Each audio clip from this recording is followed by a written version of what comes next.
Congressman Mike Waltz is joining us live for the briefing.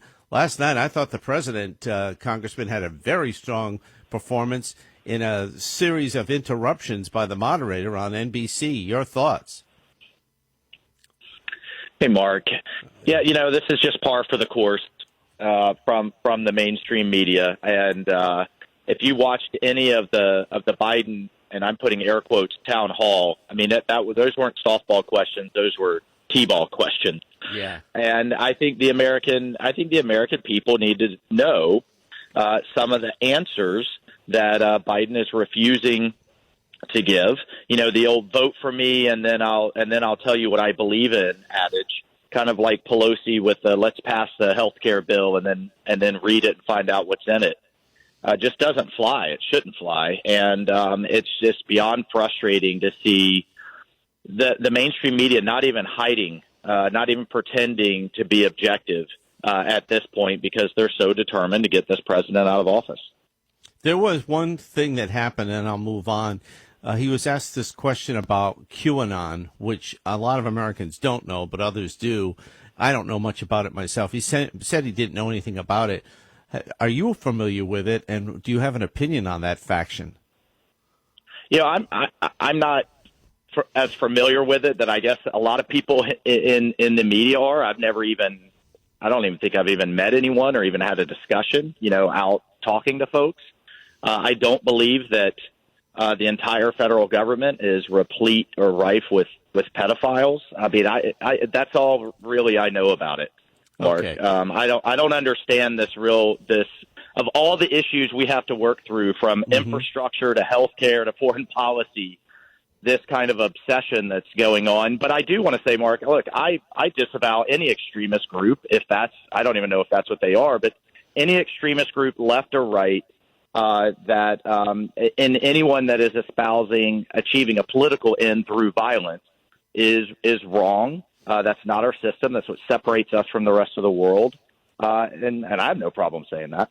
Okay. You're going to be with Donald Trump Jr.? No, actually, you're going to be with the president today in Ocala, correct? Right. That's right. He has a speech in the morning today on seniors and everything that he's done with seniors in Fort Myers, and then Ocala today, and then up in Georgia. He's ramping it up to 2 or 3 a day for the rest of the election.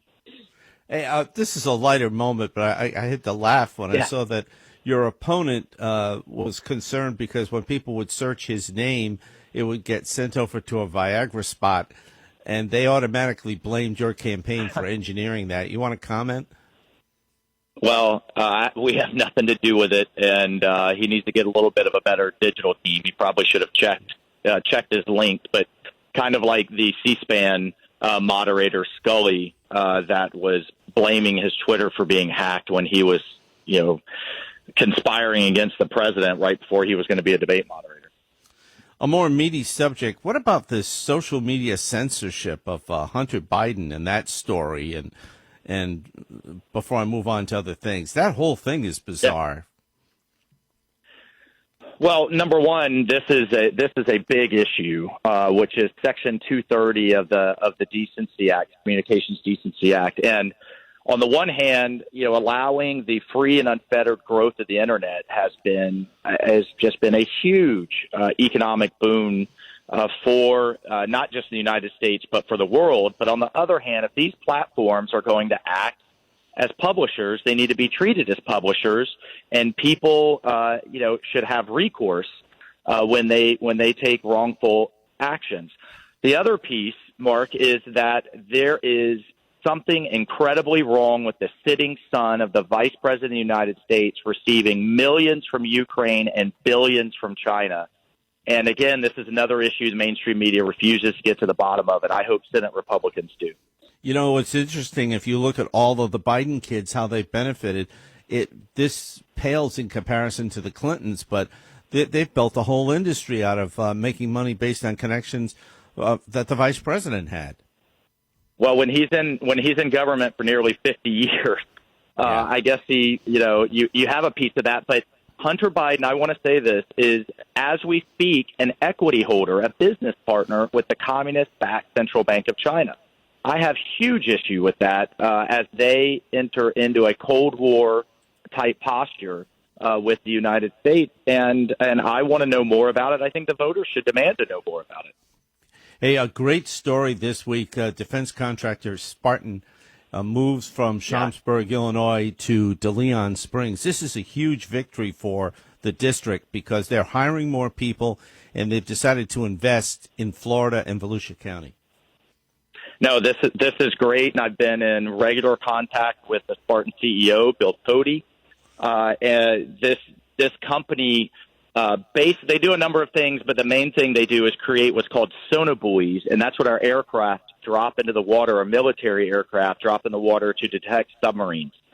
Both the Chinese and Russian submarine fleets are on steroids, going back to a Cold War posture. This is a critical company for our national security, and to bring their headquarters in from Illinois, along with everybody else that's leaving some of these blue states, but to get them in the district was a huge win. I'm determined, Mark, to get more companies like this, whether they're aerospace companies or medical companies, to come into Volusia County, and doing everything I can, working with our local and state electeds as well to make that happen. You know, Congressman, we've had the pleasure of speaking with you a lot, more than any other congressman in all the years that have been on the air on a virtually a weekly basis, and never did ask you the big question, which is why you're seeking the second term. Is there something you want to see through, or is there an initiative that you want to pilot in your next term? So, over the horizon, Mark, I am a big believer that getting back to national service can kind of right the ship in terms of the character of this country and the divisiveness in this country, where young people learn leadership, followership, teamwork, and they do it with others that don't look like themselves, like we had with the Greatest Generation. So that's a much bigger initiative. And then, of course, things that affect the day-to-day lives of Florida and Volusia. Like getting the amount of federal dollars that we deserve, whether it is clean water or infrastructure, is something that I'll be focused on going forward. And then at the end of the day, I think the number one job of the federal government is to keep us safe. I like to push as many of other authorities as I can down to the locals, but keeping us safe is paramount. And we face the biggest threat we've ever faced in the world, in our history, in the rise of communist China.